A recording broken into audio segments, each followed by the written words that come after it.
We all have that desire, right? To feel better, maybe have a bit more energy, just move easier through the day. But if you've ever actually tried to get in shape, it is there's just so much information flying around. 1 minute it's all HIIT, then it's counting macros, then some new like stretching thing pops up. It really does get overwhelming, hard to know where to start or, what advice you can actually use.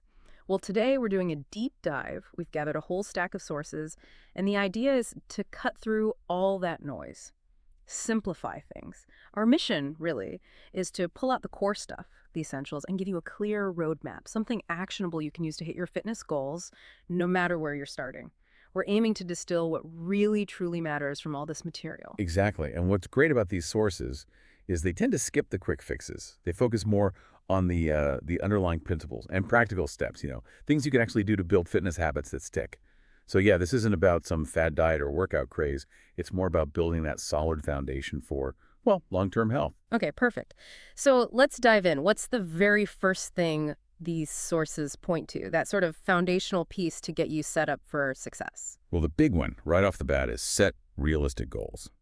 Seems simple, maybe, but the sources really dig into why this is so critical. They make this interesting distinction. It's between those big, maybe vague outcome goals like, I don't know, lose 20 pounds and what they call process goals.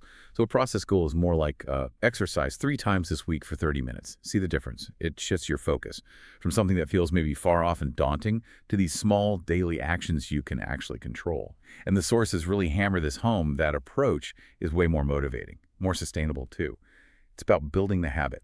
That distinction, outcome versus process. Yeah, that makes a ton of sense. It feels less intimidating. And okay, so once you've got those manageable process goals figured out, the sources then talk about creating a routine. They can give some specifics here, right? Like aiming for maybe 3, 4 times a week Yeah.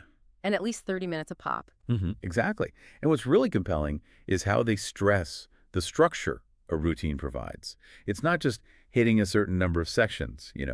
It's about that regularity, making Yeah. it a predictable part of your life.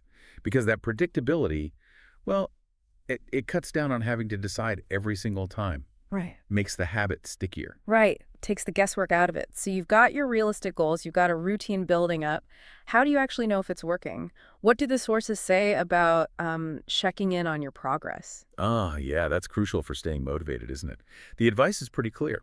Track your progress. Mm. And it doesn't have to be complicated. Could be a fitness tracker, sure, or just a plain old notebook, even an app on your phone. The point is, monitoring your journey turns those abstract goals into something, well, tangible, measurable achievements. And seeing that proof, seeing how far you've come, even small steps, that's incredibly encouraging, really reinforces those good habits. Okay, that makes sense.